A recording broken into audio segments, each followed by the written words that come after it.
বিয়ের পর নতুন ঘর, নতুন মানুষ। বিয়ের পর আমি বুঝে গেছিলাম এই বাড়িতে শাশুড়ি বেশি কথা বলে, আর সবচেয়ে কম কথা বলে শ্বশুর মশাই। শাশুড়ি প্রায় বলতেন আমাদের সময়ে বউরা এমন ছিল না। এই কথা শুনে আমি চুপ করে থাকতাম। মনে মনে অনেক কথা জমতো, কিন্তু বলার সাহস পেতাম না। একদিন শ্বশুর অসুস্থ হলেন। রাতে ঘুমোতে কষ্ট হচ্ছিল। শাশুড়ি শ্বশুরের সেবা করতে করতে হাঁপিয়ে পড়েছেন, আর এদিকে আমার হাজব্যান্ড অফিস থেকে ফিরতে দেরি হচ্ছে। আমি তখন নীরবে শ্বশুরের ঘরে প্রবেশ করলাম। দুটো বালিশ এনে শ্বশুর মশাইয়ের পিঠে গুজে দিলাম।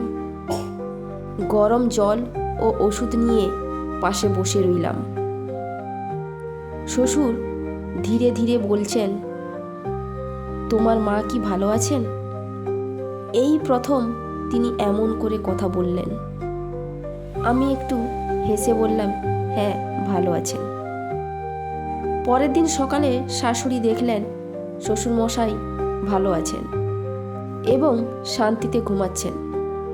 পাশে আমি চেয়ারে বসে ঘুমিয়ে পড়েছিলাম। শাশুড়ি মা চুপচাপ গিয়ে শ্বশুরমশাইয়ের গায়ের চাদরটা টেনে দিলেন।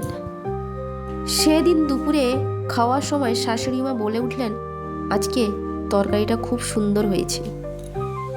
আমি তখন বুঝলাম সব সম্পর্ক কথায় বদলায় না, কিছু সম্পর্ক বদলায় নীরব যত্নে।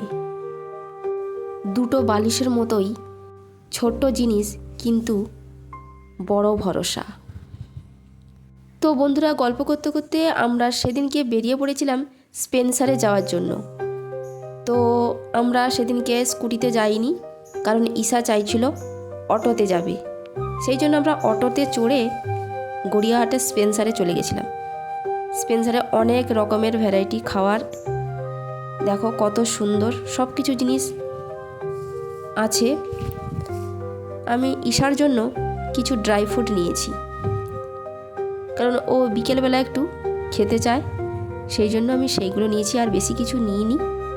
কিন্তু দেখেই তো সব কিছু নিতে ইচ্ছা করছে।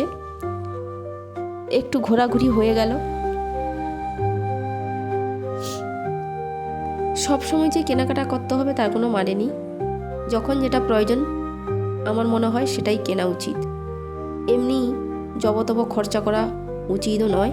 আমি তো মোটেও উল্টোপাল্টা খরচা করি না, আমি পছন্দ হিসাবে চলি। তো তোমাদের ভিডিওটা কেমন লেগেছে কমেন্টসে জানিও। আজকের মতো টাটা, বাই বাই। কালকে আবার দেখা হবে নতুন কোনো ভিডিও।